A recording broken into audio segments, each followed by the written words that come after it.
All right, part one. Reputable. Look at that. You call someone and they come with a truck that's actually got their name on it. So, I'm going to record everything being taken out. This will be part one, and then when we get to the house, we're going to record everything being unpacked for lawsuit purposes. This is very exciting. All right, let's switch this around. Like that. Okay, there's the bed that supposedly was, well, isn't that funny? They wrap that bed, which is the old crappy bed, and then they leave the expensive brand new bed without even anything on it but the bed cover. Hey Ben, hey Kevin. Oh, and I've got another one of the victims on here watching from this whole Houston First moving scandal. Hey Jay Wesley, glad you're here.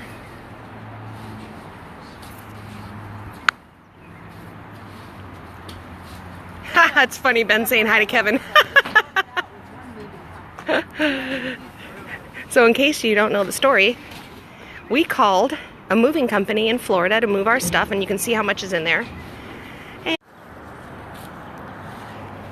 so we called New Frontier Van Lines in Florida because, of course, they said they were a moving company with great reviews. They showed us the site, and we got a quote for what we had in our home at the time, which was a 3-bedroom home.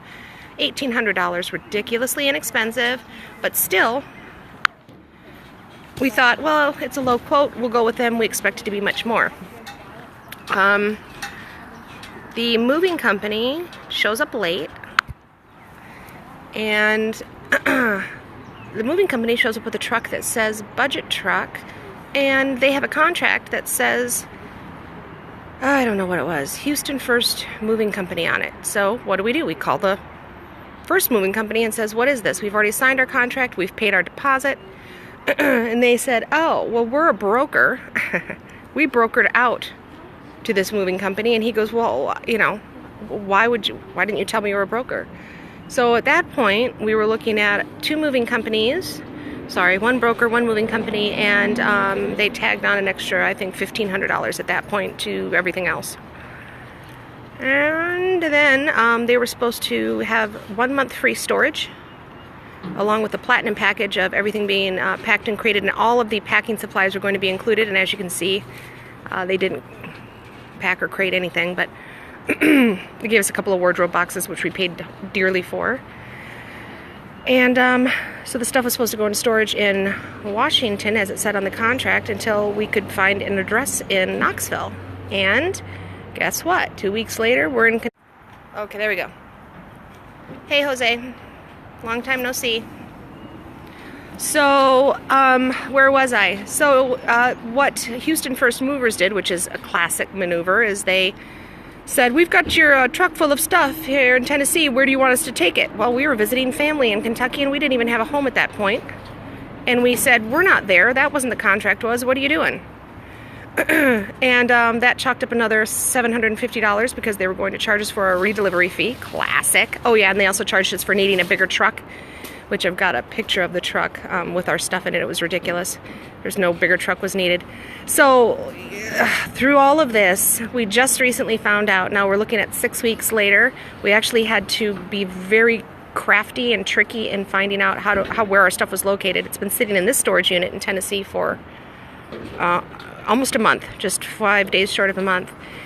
And the games that were played between New Frontier and Houston First, and then Ricky, who's really the only guy at Houston First, come to find out that Ricky didn't move anything either. He legally cannot go over state lines because he's had his DOT license revoked, so he also is a broker.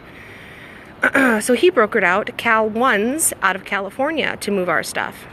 Cal Ones brought our stuff somewhere, I don't know where, and Cal Ones then brokered out to New Jersey, and New Jersey picked up our stuff and brought it here. So you've got 3 brokers, 1 mover, and you've got New Frontier pocketing over $2,000 for what they did, which was nothing. They made a phone call. You've got Ricky at Houston First, who pocketed $2,400. and did nothing but make a phone call and berate us and bully us and string us along and had us on wild goose chases constantly, which I don't understand. And then Cal 1, I'm sure, got some money somehow. And I'm sure that New Jersey did as well. So what New Jersey did was they dropped this stuff here on the 12th. Don't know whose name it's under. The person that did that left with all three.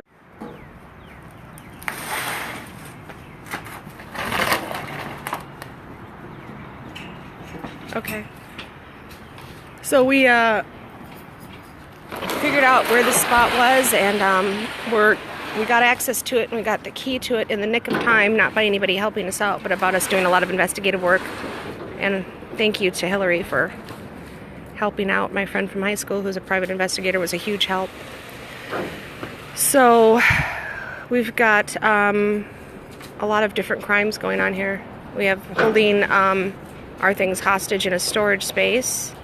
We've got the false fees because we've got all the contracts. This whole thing has been recorded. This whole process has been recorded. Every phone call and all the contracts. And so we're heading to the news with this. Chief of Police of Knoxville has been amazing. Everybody's been great. But there are a lot of hands were tied in this. It was a very interesting scenario. Now I've reached out to, I'd say, 3 dozen different victims of Houston First alone, which also goes by the name of Karo, K-A-R-O, vanlines. Vanlines is a common name to use when you don't have a van, you don't move anything, but you claim to be a mover and take people's money. I don't get it.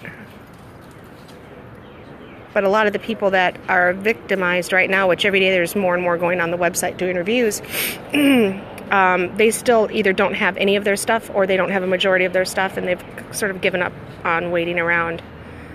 But I am going to be reaching out to everybody for a class action lawsuit because we're not going to let this go. If not for my husband being as sharp as he is, I don't know how we would have gotten this stuff back. Oh yay, my massage table's still there. Ah, great. Violet Spike is there. That's great.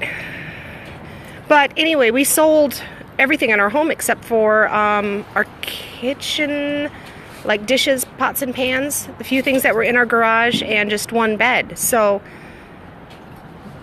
we did that because, oh, my dad's things, yay. My dad's painting, he's passed. My grandpa's painting, he's passed. Yeah, somewhere in here is my dad's ashes, which I really should have taken with us in the car, but cool. It's a painting my dad did back in '62. I'll show you that later. But yeah, and there's a girl right now that's up in Michigan, a woman I should say, who doesn't have a husband and doesn't have any extra money, and she's literally out of money. She's given Ricky all of her money, and he's got her stuff in a storage space as well, and she doesn't know where. So I'm not really sure. Maybe he thinks that if he holds out long enough, he'll get more and more money from her like he did from us. But, you know, you start to get desperate after a while, and you don't think you're going to get your things, and you think, well, if it's going to cost another $1,000 or $2,000, let's just do it. It's cheaper than going out and buying everything new, and a lot of things are sentimental.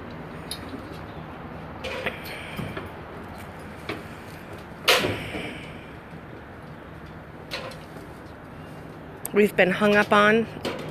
We've been called names.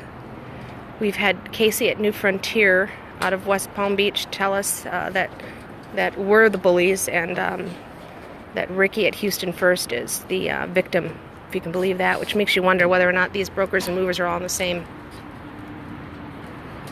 I don't know, in cahoots. Oh, thank goodness. This feels good, and it's on a weekend.